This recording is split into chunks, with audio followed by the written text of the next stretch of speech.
Okay, so July 28th, Board of Municipal and Zoning Appeals hearing.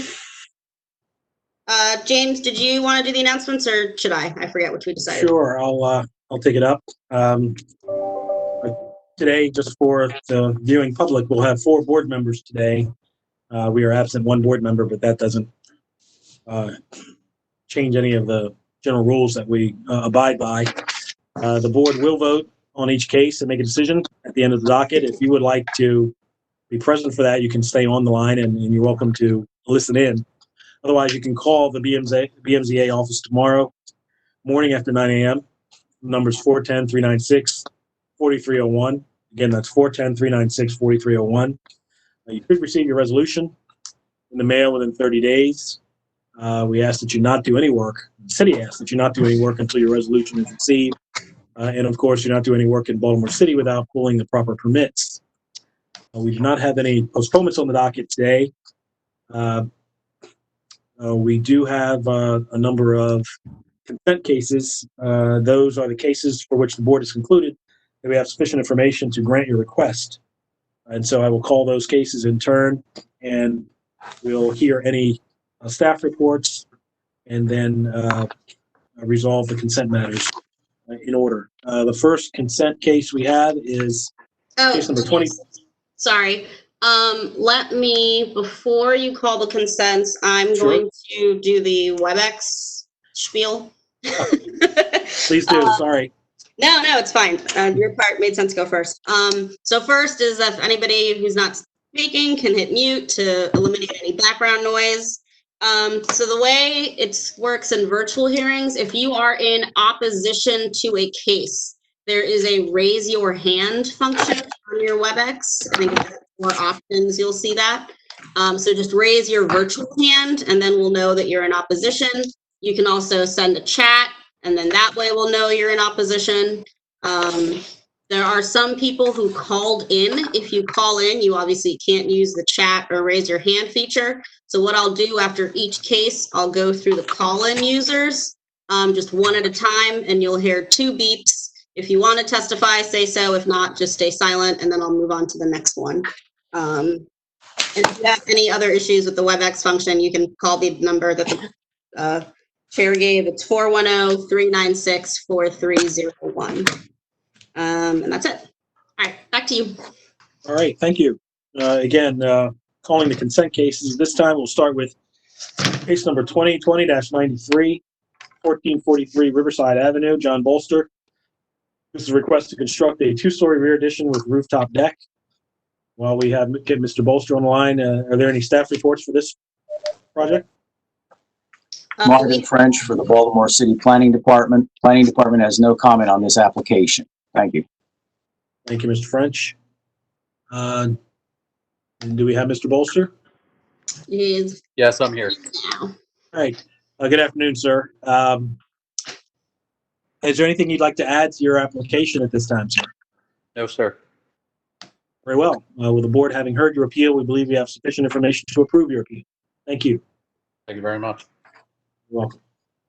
Moving on to the next consent case, case number 2020-95, 2527 Eastern Avenue, Matt Nopfel, also to construct a 2-story rear addition with rooftop deck. And do we have any staff reports or planning reports for this project? Planning Department has no comment on this application. Thank you. Very well. Mr. Nopfel, are you present?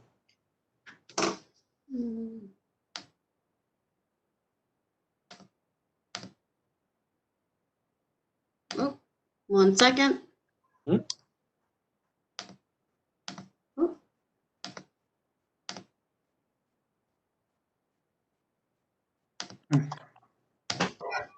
All right.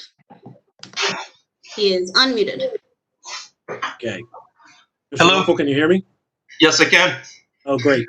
All right. Well, we're here obviously on your matter. This is on the consent docket. Planning has no comment. Is there anything else you'd like to add to your application at this time? No, I don't. Very well. The board having heard your appeal, we believe we have sufficient information to approve your appeal. Thank you. Thank you. You know what? While you're here, I will call another matter in which you're representing the appellant. Case number 2020-116, 1615 Belt Street. Request is to construct a two-story rear addition with rooftop deck.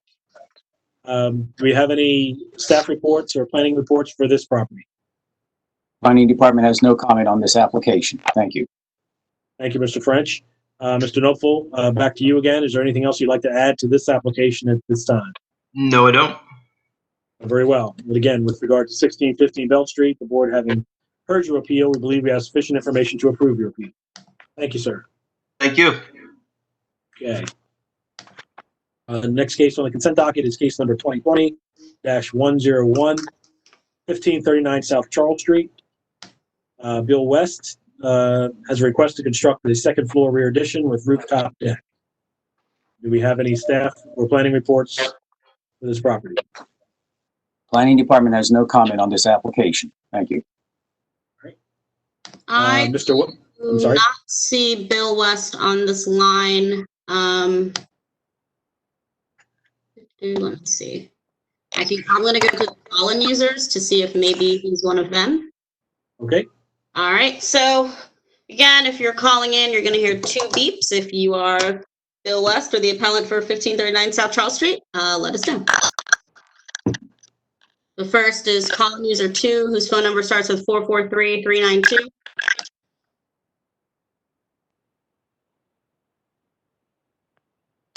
Okay. Next up, call-in user 3, whose phone number starts with 410-320. Hello? Hello? Yes, I'm here. Is this Mr. West? Yes, it is. Oh, okay, perfect. Okay, great. Mr. West, you probably have heard us. We didn't hear you. We're here on the consent docket for your property at 1539 South Charles Street. Planning has Yes, no sir. comment, but do you have anything else that you'd like to add to your application at this time? No, sir. Very well. The board having heard your appeal, we believe we have sufficient information to approve your appeal. Thank you. Thank you. Okay, great day. Final case on the consent docket, case number 2020-106, 807 South Milton Avenue. Dave Schilling. This is a request to construct a two-story rear addition with rooftop deck. Do we have any planning or staff reports for this property? Planning Department has no comment on this application. Thank you. Very well, thank you, sir. Mr. Schilling, are you on? Yes, I am. Thank you, sir. Do you have anything else that you'd like to add to your application at this time? No, sir. Very well. The board having heard your appeal, we believe we have sufficient information to approve your appeal. Thank you. All right, have a great day. You too. Now we'll turn back, we'll turn back to our regular docket. Mhm. First case up is case number 2020-96, 33 Harvey Street, and that is Mr. West again. The request is to construct a detached one-car, one-story rear garage with trellis. And while we listen in for Mr. West, do we have any staff reports or planning reports for 633 Harvey Street? Planning Department has no comment on this application. Thank you. All right. Mr. West, are you with us? Yes, sir, I am. Okay. Can you tell us about your project at 633 Harvey Street? It's a rear separation garage. The neighbors all to the right, there's 5 in a row. 2 that was constructed probably about a year and a half ago. So it's matching the footprint of all the neighbors to the right of us. And it has access from 2 main roads, a real large, I believe it's 20 or 25 foot streetway with 4 houses on it. You can exit from Webster Street, I believe is the cross street, and Jackson Street. You can come in, and it's used as two parking pads right now. Mhm. So the rear part of the garage is where they're going to park the vehicle, and then they're going to leave open space for a patio where you come out of the garage and enter into the house with a little trellis thing off of the back of the building. Okay. So the variances you're seeking here are for lot coverage in general and lot coverage for accessory. Okay. Any questions from the board? I'm sorry, is there anything else you'd like to add at this time? No, that's fine. Thank you. Okay, any questions from the board at this? No, I'm good. No questions. All right. If anyone on the line is in opposition or wants to testify, you can raise your hand or use the chat feature. I'm sorry? Sounds like no. All right, I'm going to go to the callers and make sure none of them are in opposition. The first caller, 443-392. If you're in opposition, go ahead and say so. Okay. Next caller, 443-826. Okay. The next one, 443-870. And then the last caller is a 667 number. Oh, it's Boston. All right, doesn't look like we have anybody in opposition, Mr. Chair. Okay, great. All right, no questions from the board, and I guess, one last opportunity for you, Mr. West, to add anything at this time, if anything. Just adjoining garages, we're going to make all the exterior walls fire rated and also the roof because we're joining another garage to make everything safe and structurally sound. Okay, thank you for that additional information. All right, I think we have all we need at this point. Thank you for your presentation, Mr. West. Thank you. Alrighty. We're going to move on to the next matter on the docket, case number 2020-100, 1629 Belt Street, John Soper. And this is a request to construct a first floor rear deck. And I'll ask for any staff and planning reports for this property. Planning Department has no comment on this application. Thank you. Thank you, Mr. French. All right, I'm not seeing a John Soper. I do see the property owner.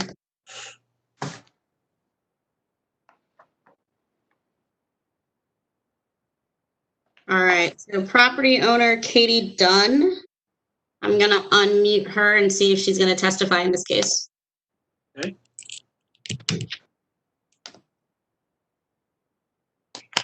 All right, Ms. Dunn? Hi.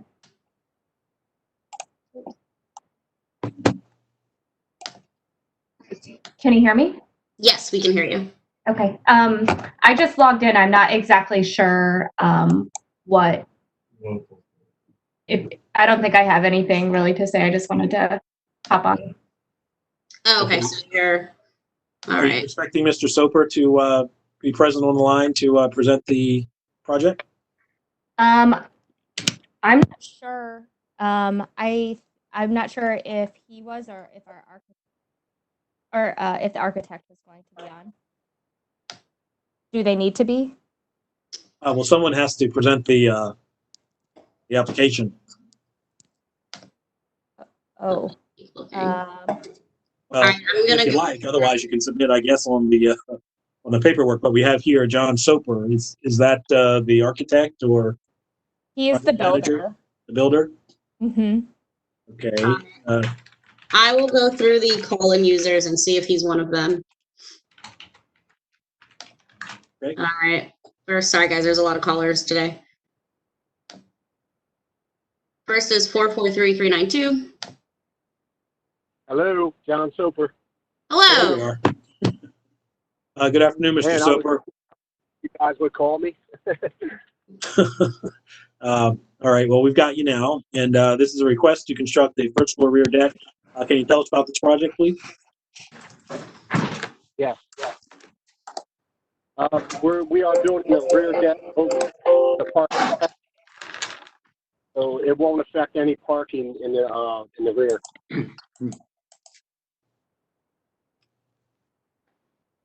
You hear me? Barely. You indicated that it won't affect any parking in the rear. Yeah, it won't affect any parking in the rear. The deck is going to be elevated over the rear slab. All right. looking at.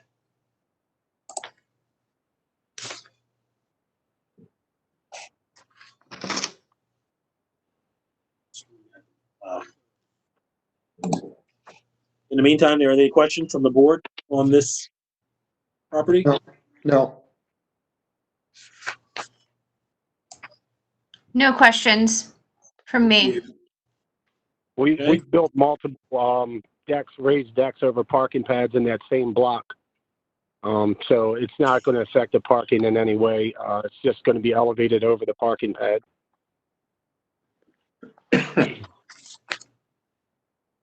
Okay, and a variance is requested for lot coverage, rear yard, and parking. Okay. All right. Well, there are no questions from the board at this time. I'll just give you the final opportunity to add anything additional, Mr. Soper, if there's anything.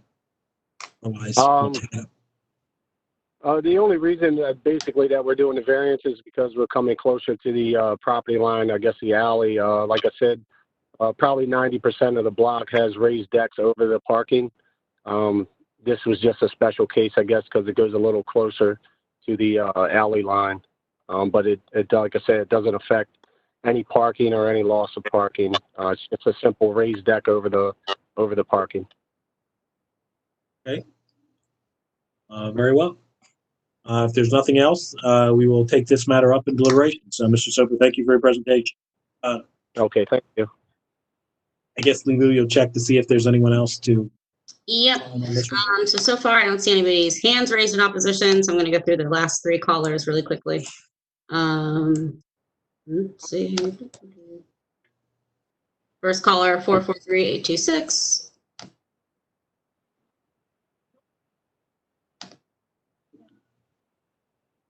Next caller. It's not showing me their phone number, but they will hear the beeps.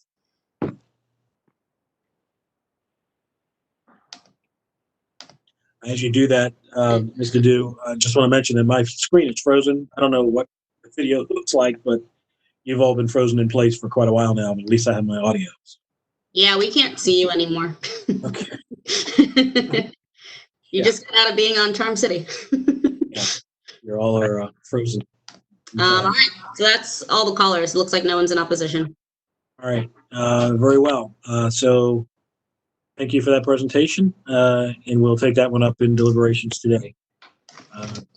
Moving on to the next case on the regular docket, case number 2020-107, 730 Ashburton Street.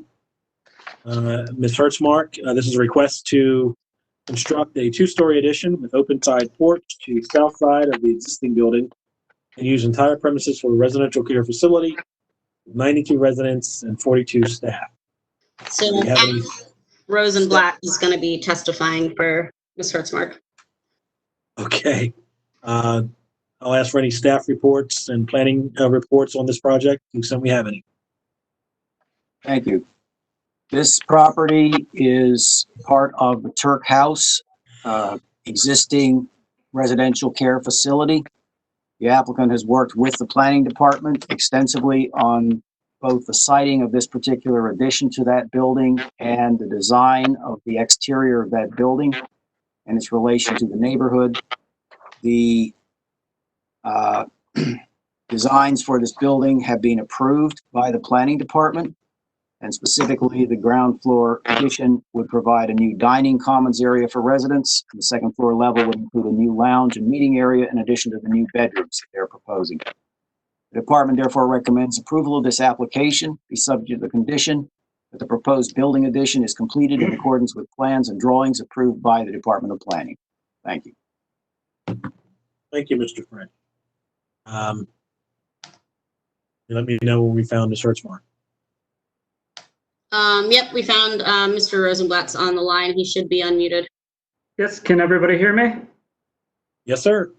Okay, this is Adam Rosenblatt. I'm an attorney with Venable Law Firm representing the applicant in this case. Thank you for your time. As Mr. French said, this is both a conditional use where we have an existing residential care facility of 17 or more residents, and we're proposing to alter and expand that existing conditional use, and also asking for 4 different variances to accommodate in addition to the Turk House facility. To tell you a little bit about the property, it's located at 730 North Ashburton, which is the northwest corner of Rayner Avenue and Ashburton Streets. It's in the R6 district, just under 3/4 of an acre, and previously in 2002 was granted a conditional use to retain a drug and alcohol treatment center on the property. Turk House was fortunate enough to get a grant and is proposing an addition to their existing building. So we'll need to expand the conditional use, and I'll explain what each of the 4 variances are. But they are to an interior side yard where it's coming 6 feet from the property line in lieu of the minimum 15. A corner side yard variance of 4 feet in lieu of the required 20. Our lot coverage has a maximum of 40% and will be 45% after this addition. And we have a 1-story porch that is projecting off of the addition more than 8 feet into the required yard. We do believe this is an uncontested hearing.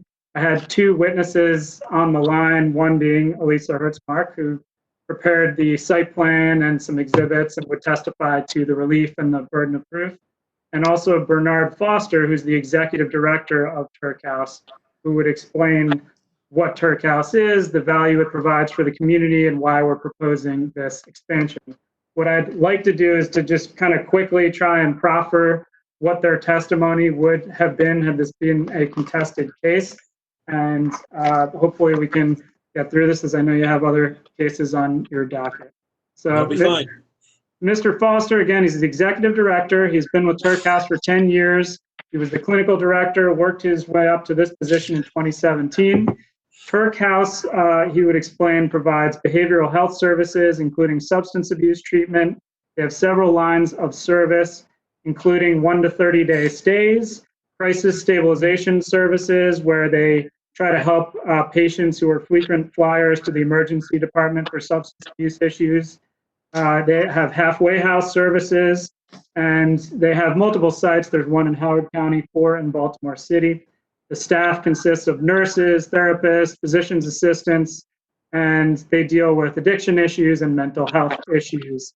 This project is based on a grant by the Weinberg Foundation, and they're going to increase the capacity for residential stays by 10 beds. They're going to install a state-of-the-art dining area where people and patients can eat together, as opposed to now where they're forced to eat in shifts. They will add a food drop zone and a state-of-the-art gym for patients so they can focus on both health and wellness. And Mr. Foster would explain that nutrition and exercise are important parts of the treatment provided by Turk House. It would revitalize the neighborhood with this brand new addition. And this is connected to a building that will be inhabited by the Maryland Crisis Stabilization Center, which I work in conjunction with Turk House. Ms. Hertzmark, who has testified many times before the board, we did submit before the hearing her resume, a brief recount of her analysis of the burden of proof in the case to go along with the site plan. I know she's testified in conditional use and variance cases, so had it been a contested hearing, we would have asked that she be accepted as an expert land planner with specific knowledge of the city zoning code. She would go over the site plan as Mr. French detailed, and as I briefly went over in an introduction. Through an aerial photograph, she would demonstrate that to the east of Turk House, it's pretty much undeveloped. To the south, there is a parking area for Turk House, and that we're exceeding, with the addition still exceeding our parking requirements. There's no variances needed for parking. And to the west is that building that will be inhabited by the Maryland Crisis Stabilization Center. She could explain that the property is a strange shape. There's a notch out where we're putting the addition, and there are also grade issues on the northern part of the property that essentially force us to put the addition where we are putting it on the property. She would run through the conditional use standards, which are, as the board knows, mainly geared towards showing you're not going to have a negative impact on the health, safety, welfare of the surrounding community. She would testify this is an existing use We are improving the operation of that use. If this is a use that provides a real benefit to the community by providing treatment services for patients in need, this will simply improve their service. That the shape and size of the property mandate that the addition go in this location. There's no change to traffic pattern. We're exceeding our parking requirements, and that we'd have no negative impact on dwellings, churches, schools, any public facilities, no issues of accessibility for emergency vehicles, because this is an existing use and we're just simply putting an addition on the south side of the building. There's no urban renewal plan, and it's consistent with the master plan, so she would testify that, in her professional opinion, all the requirements for expanding this conditional use have been met.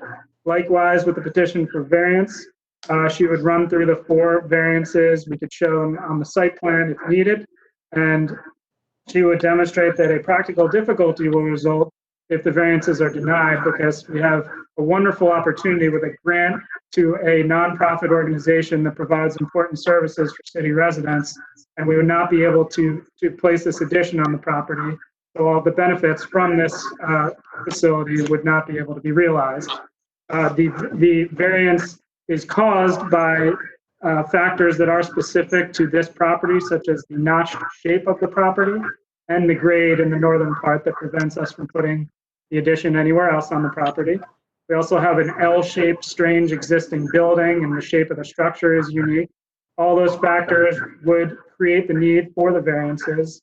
That the Turk House, again, some of the factors repeat, but that this would not have any negative impact on the health, safety, welfare of the surrounding community, or the value of properties or ability to develop other properties in the community. It's a 2-story addition, so it wouldn't have any impact on light and air. It's in harmony with the purpose and intent of the code, and is, as we said, an existing use. It will not have any negative impact or any real change other than improving a service that's already provided in this area.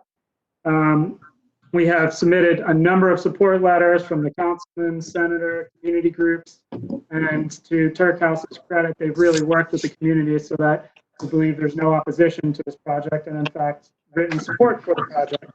So Ms. Hurstmark would testify again that in her professional opinion, all the requirements pertaining to variance and the conditional use are met, and we would respectfully request that the board grant our zoning petition. Very well, thank you for that. Let's see if Ms. Nadeau, or would there be anyone else? He indicated that he's proffered for the witnesses that he would present. Is there anyone else on the line who wishes to speak on this matter? So I did make them panelists, but it sounds like we're gonna stick with the proffer if the board is okay with that. I do have those 4 support letters. One is from Councilman Bullock saying the purpose of this letter is to support Turk House's proposed addition. In accordance with the surrounding community, we believe in the work that Turk House is doing and approve the vision for this addition, as well as continued renovation of their building. The Coppin Heights Community Development Corporation submitted a letter. Similar ideas, renovations to update the systems, replace finishes in living areas, add additional beds, services, communal spaces.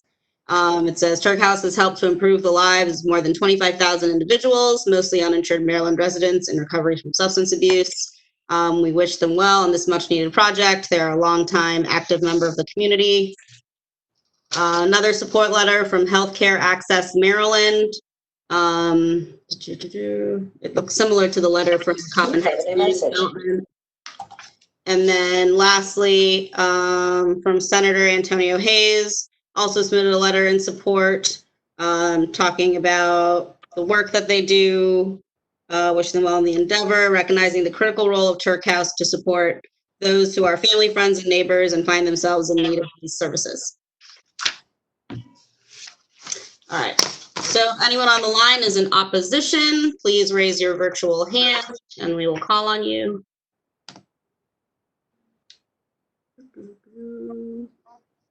No one so far. Going through the call-ins. Call-in 5.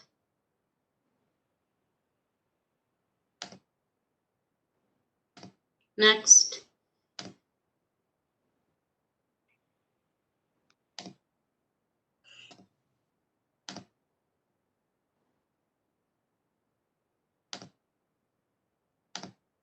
And then the last column user.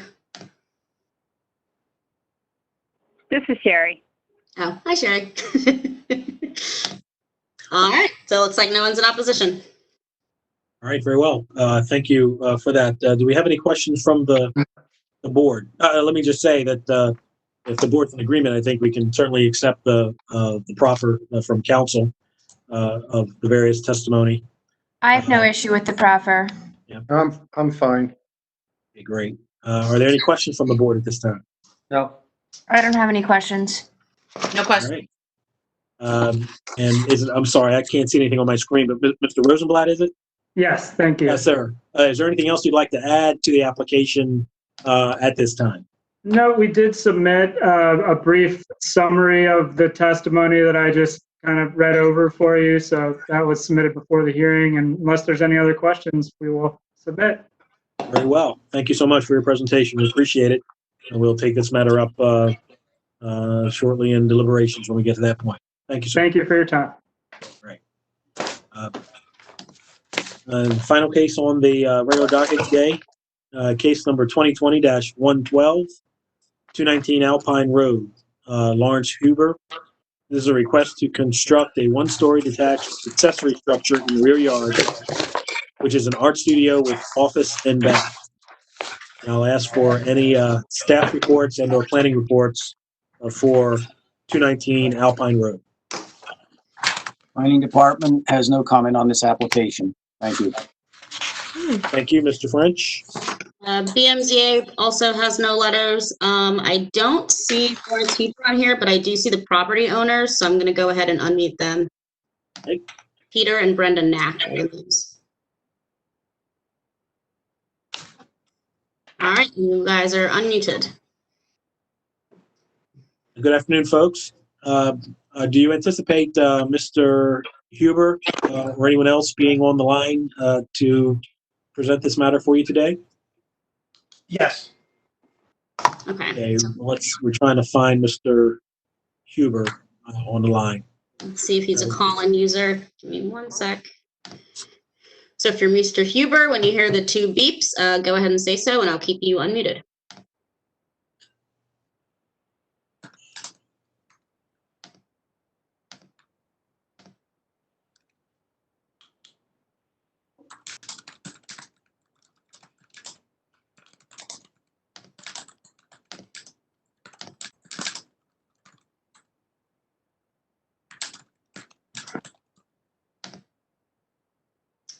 Nope, so it doesn't look like it was any of the call-in users. So I'm not sure if he is here. Okay.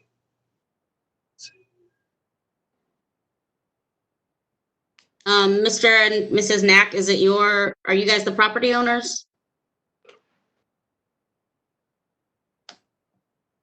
Looks like they were. Yes, we are. Okay. So I do not see Mr. Huber on the line. Are you guys able to testify to the project? Yes. Okay, go ahead.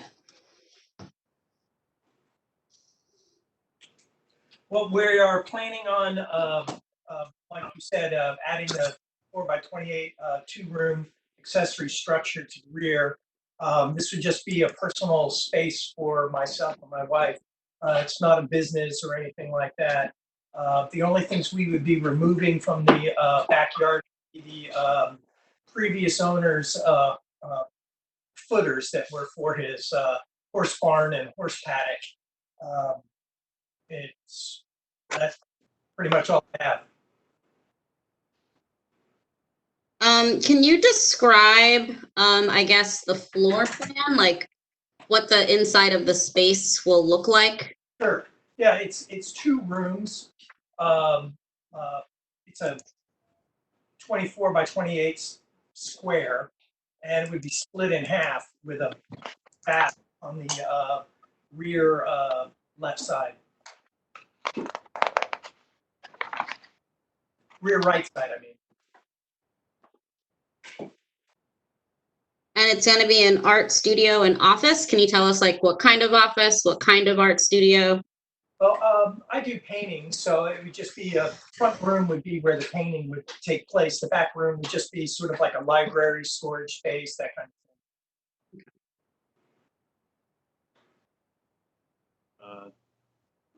of thing. Sir, do you have a floor plan? That sketched out? that should have been submitted with the drawings. Well, I know we have a site plan attached to the, wait a minute here. Let's see what I have. Roof.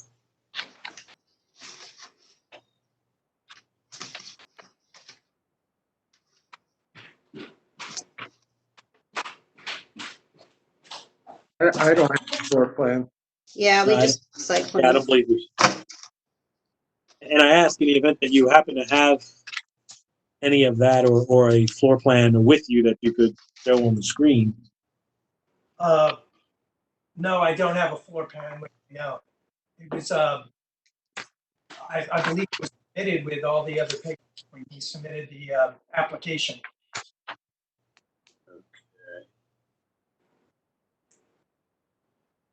I can follow up with Mr. Huber also.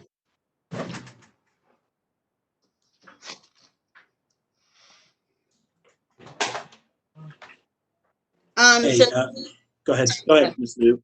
I would say, just to confirm, so you're not seeing any like customers, like the public isn't coming in to Oh, do no, anything or anything like that? That's nothing I would be doing now. I mean, currently, when I do a painting, I just put my easel up in the kitchen.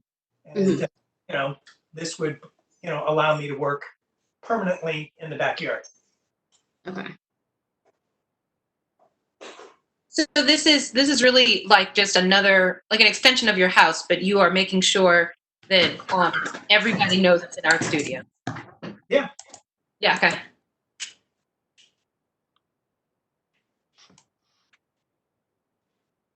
Okay.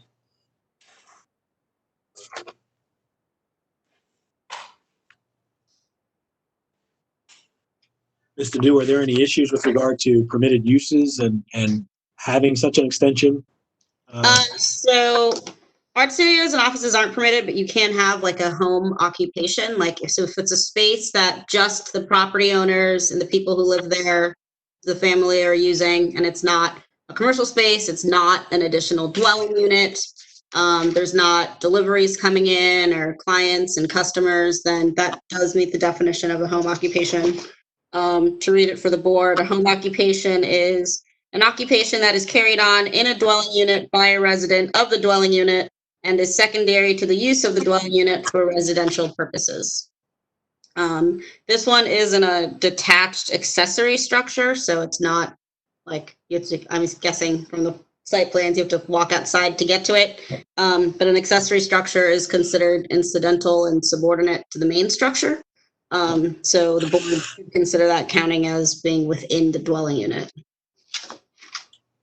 Very well. I don't have any questions. Are there any questions from the board? No. I don't have any questions. Okay. Folks, is there anything else you'd like to add to your application at this time? No. Great, very well. We will take this matter up in deliberations momentarily. Thank you for your presentation. Thank you.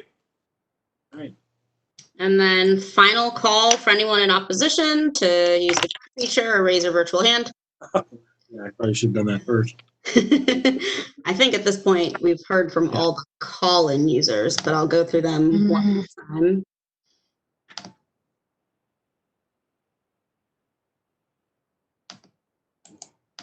Next.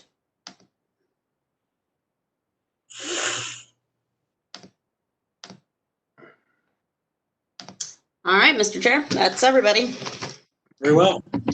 Thank you. We will proceed to the deliberation part of this meeting.